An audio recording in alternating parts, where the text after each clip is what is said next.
infelizmente a gente fala em mulheres e tem imediatamente que falar em violência. É muito sério violência de gênero, a mulher sofre violência dentro de casa, no metrô, no ônibus, na rua. E no que compete à prefeitura? A gente tem que primeiro criar ambientes mais seguros. O que tem de mulher sendo assaltada antes de amanhecer o dia, quando está a caminho do serviço, é uma barbaridade. Na Brasilândia é uma coisa assim epidêmica. Então, o mínimo, absurdo, o mínimo que a prefeitura tem de fazer é criar esses ambientes bem iluminados, com rondas da Guarda Civil Metropolitana em pontos estratégicos, para ter aquela presença mesmo, né, da autoridade que oferece segurança e confiança para as pessoas. Não é o trabalho de polícia, mas é o trabalho sim de prevenção ali, né, junto à comunidade. Aí tem que se trabalhar muito em educação, sensibilização, capacitação de funcionários públicos, de servidores públicos, para que compreendam as dificuldades típicas de mulheres, e tem que ter um espaço, quer dizer, eu estou falando em prevenção, em evitar diversas formas de violência, mas aí tem que ter o acolhimento para as mulheres que já foram vítimas de violência. A cidade tem, assim, alguns abrigos, com um tanto de vagas, mas muito poucas, insuficientes. Essa estrutura tem que ser melhor.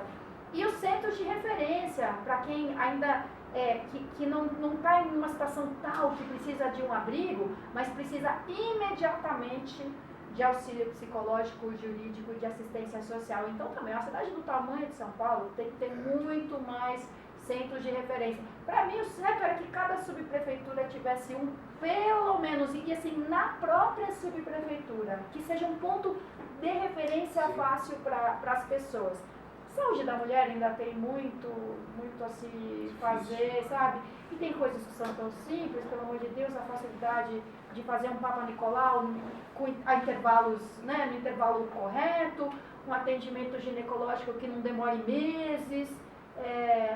A saúde da mulher tem vários protocolos de prevenção, né, que se forem bem aplicados, vão evitar muitos atendimentos de média e alta complexidade depois. E tem uma questão decisiva, que essa sim é responsabilidade principalmente da prefeitura, que é a vaga em creche. A mulher perde a sua autonomia, o seu direito a uma vida adulta, plena, com trabalho, lazer, descanso, renda, porque não tem onde deixar os filhos. Então, assim, já que não dá, e vamos ser bem honestos, realistas, não dá para construir creche e arrumar vaga para todas as crianças já. E mãe precisa de lugar para deixar o filho? Já! Não é daqui a 3 anos. Então, se não tem a vaga na creche, nem na direta, nem na indireta, nem na conveniada, não pode ficar por conta da mãe se virar.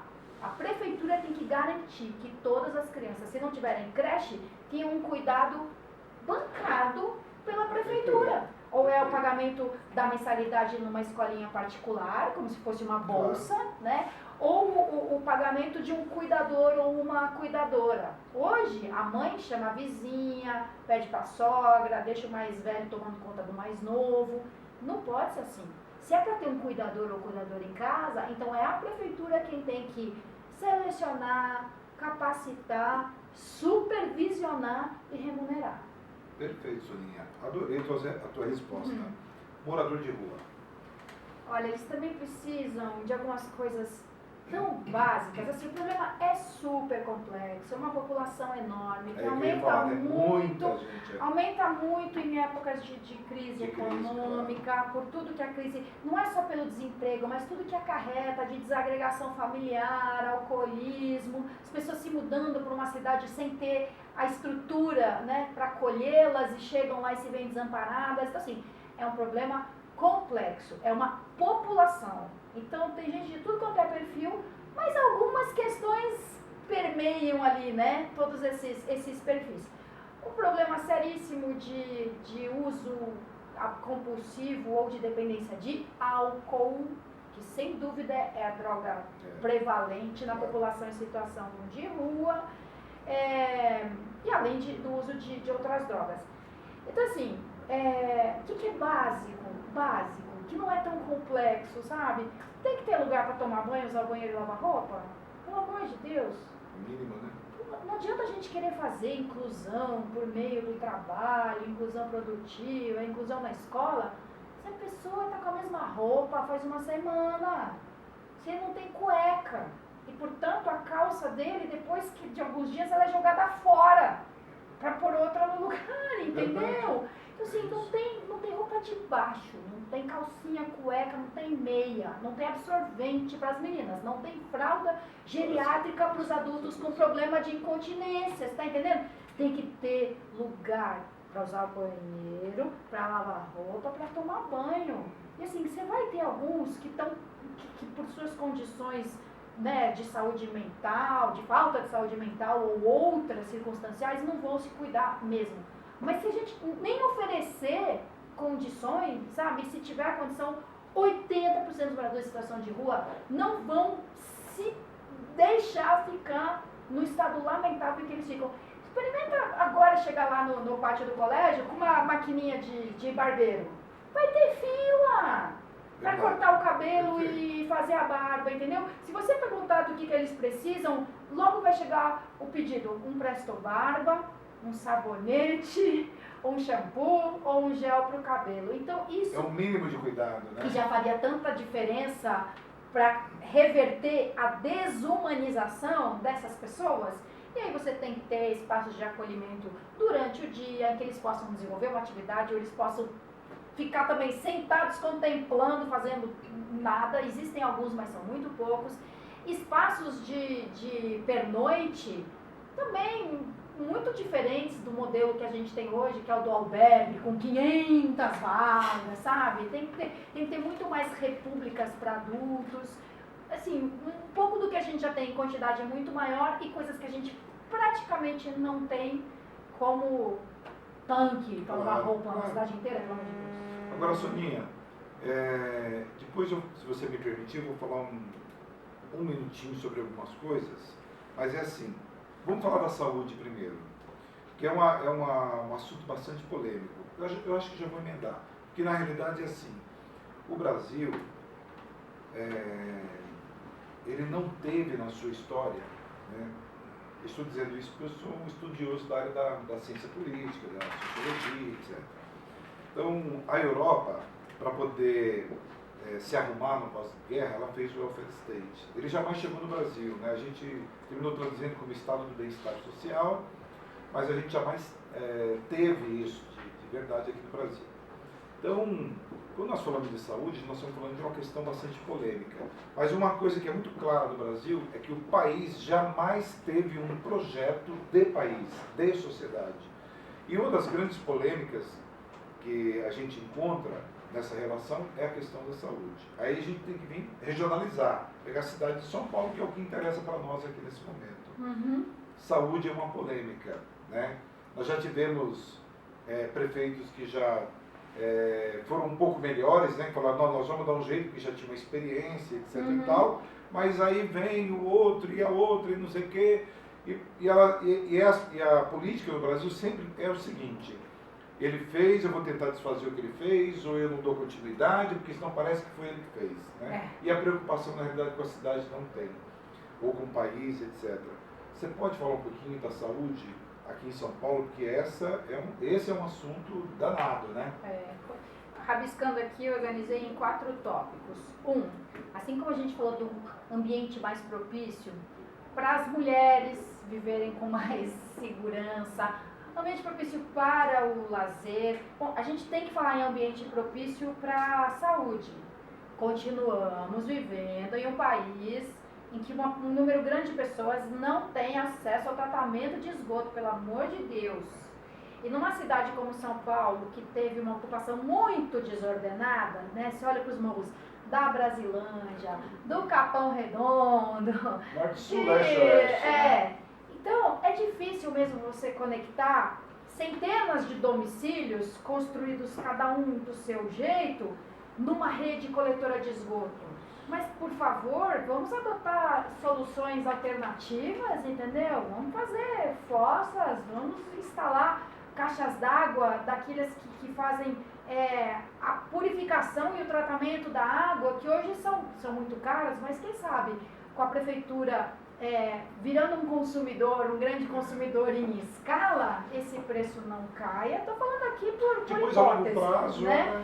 Mas mesmo soluções alternativas, tecnologias sociais, entendeu? Você pode ter uma experiência antiga já no interior de Pernambuco e replicada em alguns lugares, de você usar o aguapé, que tem um crescimento hiper rápido, como forma de tratamento de esgoto, porque ele prolifera exatamente onde tem muita matéria orgânica, né? Um sinal de represa poluída é quando ela fica coberta de aguapé. Então, assim, ela faz o tratamento da água, porque absorve ali, né, para ela são nutrientes, e ela pode ser aproveitada depois como biomassa e geração de energia. Então, até esgoto a gente desperdiça no Brasil, né? Então, tem que ter saneamento básico. Ponto. Aí, a estratégia saúde da família, que é uma coisa maravilhosa, linda do SUS, tem que ser muito mais bem articulada. Quer dizer, não adianta vai o agente da saúde, a enfermagem, e faz uma avaliação e marca uma consulta para você, porque você está com diabetes, pressão alta, para daqui a meses. Tem o menor cabimento. Tem a referência da saúde da família, tem que dar conta da demanda. E aí que eu dizia bastante desde 2008 na campanha da prefeitura, assim como numa pessoa, você precisa fazer o diagnóstico cuidadoso da saúde. Sabe por quê? Senão você constrói um hospital mais ou menos perto de um outro, onde já falta médico, falta enfermeiro. Se aquele hospital funcionasse como se deve, com a sua plena capacidade, você sairia muito mais em conta do que construir um novo, onde você também vai ter dificuldade de manter, né, em pleno funcionamento. Às vezes o que falta é um equipamento, é uma bendita máquina de raio-x. Às vezes consertar a máquina, o relógio de luz, porque a máquina está ali. Às vezes o que falta é o operador da máquina de raio-x. Então você tem que fazer um diagnóstico muito aprofundado, aquela coisa do médico da família, que examina tudinho, para ver exatamente o que é que está faltando e onde. E uma coisa que falta de alto a baixo na rede é a tecnologia da informação, é inteligência, sabe? Você tem que pessoalmente marcar uma consulta no posto de saúde, pelo amor de Deus. E aí você vai e fala assim, olha... tecnologia, né? Você fala assim, olha, eu quero uma consulta para o ginecologista. Aí a pessoa fala assim, ok, você está na fila para o agendamento. No fim do mês a gente vai saber para quando tem horário. Então, esse sistema de regulação, que é o que determina, né, para onde vai o usuário, consulta, é completamente descabeçado. Não tem pé nem cabeça. Então, só muita deficiência, né? O uso de TI já faria com que você economizasse muitos recursos que poderiam, assim, ser mais bem utilizados em outras coisas. Legal. Soninha, animais. Porque hoje, né, as famílias, né, as pessoas já têm uma consciência diferente com relação aos animais. E é importante, né? Porque não é simplesmente cuidar do gatinho ou cuidar do cachorrinho, etc. Faz um bem danado, essa relação entre o animal e o ser humano faz muito bem para ambos. Né? Isso mesmo. Acho que principalmente para nós. Então, é verdade, isso se usa muito, inclusive, como terapia. Né? É verdade. Demasiadamente. E aí? Eu sou toda esquemática, né? Eu acho que a gente tem que falar dos animais que são amados, animais que têm tutores, que tem pessoas que tratam deles, que querem bem a eles, mas que não têm condições para cuidar deles como se deve. Então hoje você conseguir a vacinação, né, vacina gratuita, você conseguir um atendimento gratuito num veterinário, você conseguir castrar o seu animalzinho, é difícil. Mesmo existindo lugares que fazem esse serviço gratuitamente, como é que você chega lá? Como é que você leva o seu bichinho, os seus bichinhos todos, sabe? Você tem que ter carro para ir no hospital veterinário do Tatuapé ou no hospital veterinário da Zona Norte, chegar lá entre 6 e 10 da manhã e esperar até sabe Deus quando. Então, do meu ponto de vista, em vez de você construir mais hospitais veterinários, seria muito mais proveitoso você fazer convênios ou outro tipo de relacionamento com clínicas veterinárias da cidade inteira, para darem a vacina, para fazerem a castração, outras cirurgias assim, dar um atendimento básico. Isso acho que já seria muito bom. E aí você tem as ONGs que não cuidam de um bichinho, cuidam de 10, 20, 200, gente que ama os bichos, mas que foram resgatados de maus tratos, de abandono, de comércio ilegal.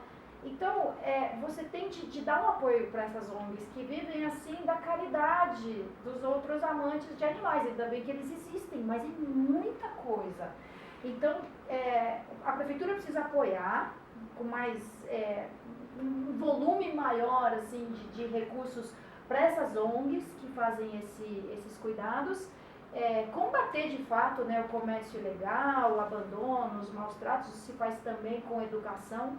E criar lugares em que esses bichos possam ser recebidos. E não é só cachorro e gato, sabe? É cavalo, aves, roedores, os bichos que as pessoas se desfazem assim, como se fosse uma coisa velha.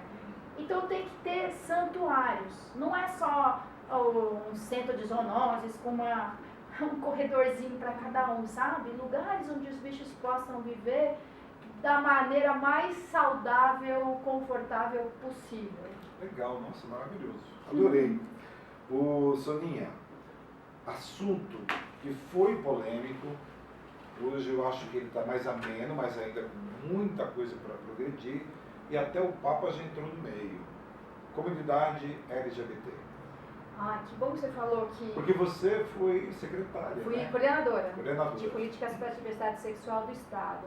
E sempre fui muito militante nessa pauta LGBT. Quando era GLS, eu estava ali no S, simpatizante. E o pessoal ainda pergunta assim, você é lésbica? Eu falo, olha, até hoje não calhou, mas quem sabe?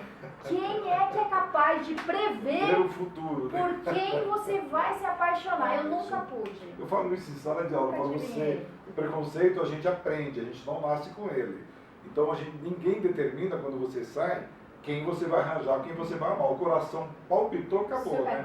Como eu digo, se a gente escolhesse por quem se apaixona, escolhia melhor, né? Porque cada roubado que aparece...